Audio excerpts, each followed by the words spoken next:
হাজারো কালো শক্তির অগ্নিচোখকে উপেক্ষা করে জিহাদি তামান্না বুকে নিয়ে তিনি বলে ওঠেন, হে যুবক, ফের চলো যুদ্ধের ময়দানে। তার প্রতিটি হুঙ্কারের পর হাজারো মানুষের হৃদয় থেকে বের হয়ে আসে আল্লাহু আকবরের আকাশ বাতাস কাঁপানো ধ্বনি। ভয়ে থরথর করে কেঁপে ওঠে নাস্তিক মুর্তাদের মসনদ। তার হুঙ্কারে ঘুমন্ত মানুষ নামধারী জানোয়ারদের কলিজায় কম্পন সৃষ্টি হয়। তার মুখে উঠে আসে এই সমাজের আড়ালে হওয়া যত অজানা তথ্য। তিনি তো আপসীন বীরের আপসীন সন্তান। পরিষ্কার ভাষায় জানিয়ে দেন আমাদের হৃদয়ে জমে থাকা কথাগুলো। কার কথা বলছি অবশ্যই বোঝার বাকি নেই, তবে আপনি যতটা সহজভাবে নিচ্ছেন তেমনটা কিন্তু নয়।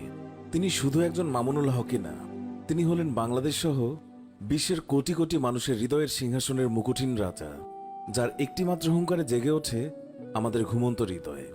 ইমান হয়ে ওঠে তাজা, জিহাদ জিহাদ ধ্বনিতে হৃদয় শহর উত্তাল হয়ে ওঠে। জেনে রাখা ভালো, মামুনুল হক হাজারটা হয় না, একজনই হয়। এই একজন মামুনুল হককে নিয়েই আমাদের আজকের এই ভিডিওটি সাজানো হয়েছে। এই ভিডিওটিতে জানাবো দীর্ঘদিন ধরে আলোচনার কেন্দ্রবিন্দুতে থাকা গণমানুষের প্রিয় এই মানুষের জীবনের কথা এবং নানা রকম অজানা তথ্য। সেই সাথে জানাবো ইসলামের তরে তার নিজের জীবনকে বিলিয়ে দেওয়ার অবিশ্বাস্য সব গল্প, যে গল্পগুলো জেনে আপনিও অনুপ্রাণিত হবেন নিজেকে ইসলামের তরে বিলিয়ে দিতে। সেই কারণে ভিডিওটি স্কিপ না করে মনোযোগ সহকারে শেষ পর্যন্ত দেখতে থাকুন। সেই সাথে আরেকটি অনুরোধ, আপনি এখনো যদি আমাদের চ্যানেলটি সাবস্ক্রাইব না করে থাকেন তবে এক্ষুনি সাবস্ক্রাইব করে পাশে থাকা বেল আইকনটিতে ক্লিক করুন। পৃথিবীর বুকে জন্ম নেওয়া প্রত্যেকটি পুত্রের মাঝেই তার বাবার কিছু স্বভাব চরিত্র মিশে থাকে। কেউ সেটা আঁকড়ে রাখে, আবার কেউ সেটা অবহেলায় হারিয়ে ফেলে। তিনি হলেন আঁকড়ে রাখা মানুষদের একজন। এই মানুষটির বুকে প্রতিনিয়ত ভালোবাসা ও সাহস নিয়ে লালিত হয় পিতার রেখে যাওয়া স্বপ্ন। বারবার মনে করিয়ে দেন তিনি একজন শাইখুল হাদিস ইবনে শাইখুল হাদিস। স্মৃতির পাতায় ভেসে ওঠে আল্লামা আজিজুল হক রহমাতুল্লাহ আলাইয়ের কাছ থেকে পাওয়া আকাবিরদের হীরের টুকরোর চেয়েও মূল্যবান বাণী আর ইতিহাস। কখনোই কোনো কাজে পিছু পা হওয়ার কথা মাথায় আসতেই মনে পড়ে যায় আমি এক আপসীন বীরের সন্তান। কোনো অন্যায়কে রুখে দেওয়ার অনুপ্রেরণা মেলে বাবার রেখে যাওয়া কথাগুলো থেকে। তাই তো আজকের এই সমাজে যখন একজন মানুষ অন্যায়ের বিরুদ্ধে প্রতিবাদ করার জন্য মুখ খোলার সাহস মাত্র পায় না, তখন তিনি গর্জে ওঠেন সিংহের মতো। বাংলাদেশে এখন রাজনীতি চর্চার সুস্থ পরিবেশ নেই। একদল মানুষ রাজনীতির নামে জনমানুষের কোনো কল্যাণ না করে শুধুই আখের গোছানোর কাজে ব্যস্ত। রাজনীতি এখন আর কল্যাণমূলক কাজের প্রেরণা যোগায় না। সামাজিক এবং কল্যাণমূলক কাজের দ্বারা নেতৃত্বে আসতে হয় না। শক্তির উৎসগুলোর সাথে এক ধরনের আপসীন সম্পর্কই রাজনীতিতে হিরো হওয়ার সুড়ঙ্গ পথ। এবং তার যুব মজলিস এক কথায় ব্যতিক্রমী। নীরবে তিনি একদল কর্মী বাহিনী গড়ে তুলেছেন যারা কথায় নয় কাজে বিশ্বাসী হবে, যারা ফাঁকা বলিতে নয় দায়িত্বে অসাধারণ হবে। এমনি একটি স্বপ্নের বাস্তবায়নে গত 10 বছর ধরে কাজ করে চলছে যুব মজলিস ও মাওলানা মামুনুল হক। বহুমুখী প্রতিভার অধিকারী মাওলানা মামুনুল হক একাধারে একজন ভালো বক্তা এবং ভালো সংগঠক। শারীরিকভাবে উচ্চতায় তিনি প্রায় 6 ফিট। এই উঁচু মানুষটি যে কোনো মিছিলের সামনের কাতারে সবসময় নেতৃত্ব দেন। তাকে আলাদা করে পরিচয় করিয়ে দিতে হয় না, নিজের পরিচয়ে তিনি পরিচিত হয়ে ওঠেন। দার্সে হাদিসে যেমন তিনি ভালো ব্যাখ্যাকার, তেমনি মাহফিলের মঞ্চে তিনি প্রধান আকর্ষণ। মিছিলের অগ্রভাগে তিনি যেমন সাহসী নেতা, তেমনি যে কোনো আলোচনা সভায় তিনি যেন মুখ্য পরিচালক। এক ঝাঁক তরুণ আলেম সাংবাদিক, লেখক ও সম্পাদকদেরকে তিনি দাওয়াত দেন, মতবিনিময় করেন, তার স্বপ্নের কথাগুলো তুলে ধরেন। তিনি যে একজন পরিপক্ক রাজনীতিবিদ হয়ে উঠছেন এর মাধ্যমেই তিনি বন্ধুদেরকে জানান দেন। উপস্থিত বন্ধুসহ সাংবাদিকদের প্রত্যেকটি প্রশ্নের তিনি উত্তর দেন খুবই সাবলীলভাবে। তুলে ধরেন তার স্বপ্নের কথা, আদর্শের কথা, আন্দোলন এবং সংগ্রামের নেপথ্যের কথা। 2009 সালের 29শে মে বায়তুল মুকাররম মসজিদ চত্বর থেকেই এই যুব মজলিসের আত্মপ্রকাশ। দুইটি লক্ষ্যকে সামনে রেখে তিনি আন্দোলন করে যাচ্ছেন। প্রথমত দেশব্যাপী তৃণমূল পর্যায়ে সাংগঠনিক কাঠামো গড়ে তোলা, দ্বিতীয়ত বৃহত্তর ঐক্য গড়ে তুলতে সেই চেষ্টা অব্যাহত রাখা। এই লক্ষ্য দুটি কিভাবে বাস্তবায়িত হবে তা নিয়ে তার রয়েছে গবেষণা। তিনি কোনোভাবেই মাদ্রাসা ছাত্র নির্ভর রাজনীতিকে সমর্থন করেন না। ক্যাম্পাস হবে দলীয় রাজনীতিমুক্ত। সাংগঠনিক কাঠামোর ভেতর থেকে ক্যাম্পাসের বাইরে ছাত্ররা নিজ দায়িত্বে রাজনীতিতে অংশ নিতে পারে। রাজনীতিতে আল্লামা মামুনুল হক ভারত উপমহাদেশের 3 জন ব্যক্তিকে আইডল মনে করেন। তাদের গবেষণা, রাজনীতি এবং চিন্তাকে তিনি আদর্শ মনে করেন। সেই 3 জন ব্যক্তি হলেন: 1. ব্রিটিশ বিরোধী আন্দোলনে আলেম সমাজের অন্যতম পুরোধা ব্যক্তিত্ব, রেশমি রুমাল আন্দোলনের মহানায়ক মাওলানা মাহমুদুল হাসান গাঙ্গুহি রহমাতুল্লাহ আলাই তার বিশ্বব্যাপী রাজনৈতিক মিশনের যে ইতিহাস সেটাকে মামুনুল হক অনুসরণ করেন। 2. আল্লামা শামসুল হক ফরিদপুরি রহমাতুল্লাহ আলাইকে তিনি অনুসরণ করেন। তার চিন্তা চেতনাকে ধারণ করা, তার অসাধারণ জ্ঞানভাণ্ডারকে কাজে লাগিয়ে তিনি সামনের দিকে এগিয়ে যেতে চান। 3. তৃতীয় জন হলেন সৈয়দ আবুল হাসান আলী নাফদ রহমতুল্লাহ আলাই। ছিলেন একজন উঁচুমানের দায়ী এবং রাজনৈতিক বিশ্লেষক। ইতিহাসের তিনি পোড় খাওয়া মানুষ। পাশ্চাত্য শক্তির ভালো মন্দ দিকগুলি তিনি এমনভাবে তুলে এনেছেন যার কেউই আনতে পারেনি। তিনি মুসলিম উম্মার জন্য দরদ মাখা যে আবেদন রেখে গেছেন তা অনুসরণ করেন মামুনুল হক, এবং এইসব দ্বারাই তিনি মুসলিম উম্মার উপকার করতে চান। এই 3 জন ব্যক্তিকে অনুসরণের মাধ্যমে বাংলাদেশে ইসলামী জাগরণ তৈরির স্বপ্ন দেখেন মাওলানা মামুনুল হক। পাশাপাশি তার বাবা বাংলাদেশের ইসলামী রাজনীতির অঙ্গনে একজন মহান ব্যক্তিত্ব। দার্সে হাদিসের মঞ্চে লাখো উস্তাদের উস্তাদ শাইখুল হাদিস আল্লামা আজিজুল হক রহমতুল্লাহ আলাই থেকে রাজনীতি যে শিক্ষা তিনি পেয়েছেন তা তিনি আমৃত্যু ধারণ করবেন।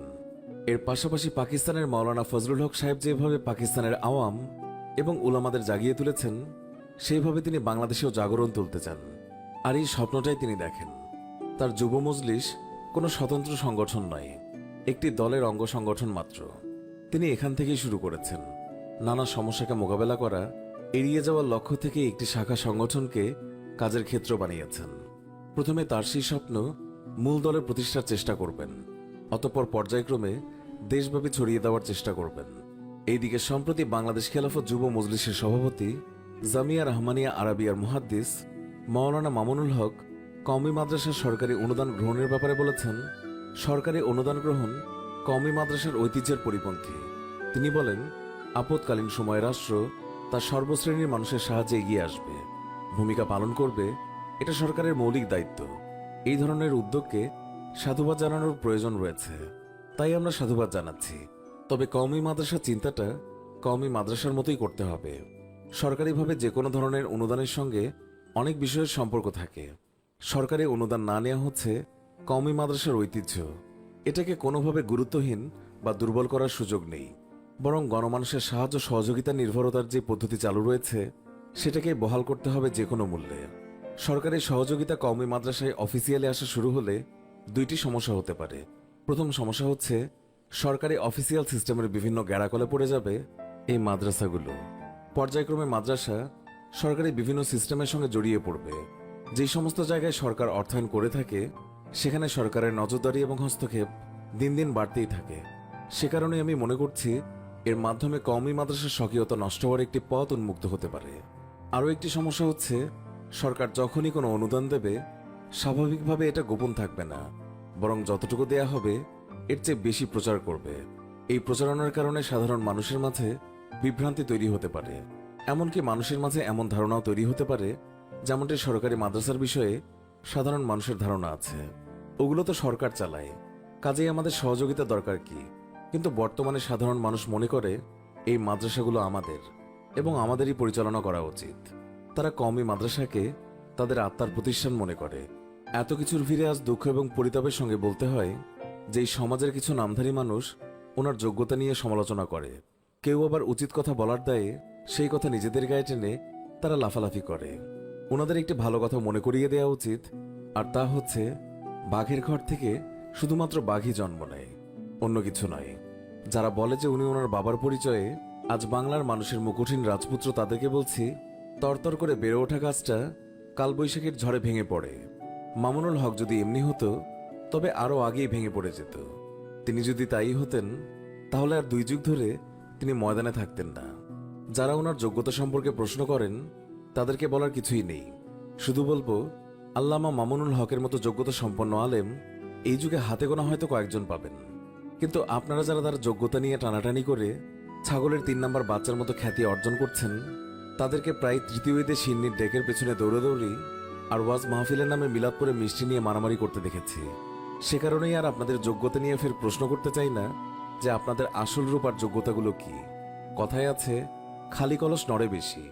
সুতরাং কাউকে না জেনে তার যোগ্যতা নিয়ে কথা বলা মানে মানুষেও ছাগলের পরিচয় দেওয়ার নামান্তর। প্রিয় ভিউয়ার্স, আপনার কাছে কেমন লাগে বাংলার বাখ্যাত এই ইসলামিক ব্যক্তিত্বকে? আর কেমন লাগে তার বয়ান? কেমন লাগে তার যাবতীয় কার্যক্রম? কমেন্ট করে এক্ষুনি জানিয়ে দিন তাকে নিয়ে আপনার মনের কথাগুলো। আর জানাতে ভুলবেন না আপনি তাকে কতটা পছন্দ করেন। ভিডিওটি ভালো লেগে থাকলে অবশ্যই একটি লাইক দিন এবং অনেক অনেক শেয়ার করে সবাইকে দেখার সুযোগ করে দিন। আরও এমন বিশ্ববিখ্যাত মুসলিমদের জীবনের কথা ও নানা রকম অজানা তথ্য নিয়ে নিয়মিত ভিডিও পেতে আমাদের চ্যানেলটি সাবস্ক্রাইব করে আমাদের সাথেই থাকুন। একটি কথা উল্লেখ না করলেই নয়, আল্লামা মামুনুল হকের ব্যক্তিজীবনী এবং তার একাডেমিক কোয়ালিফিকেশন নিয়ে খুব বেশি একটা তথ্য গুগলে নেই বলে সেই সব বিষয়ে তুলে ধরা হয়নি।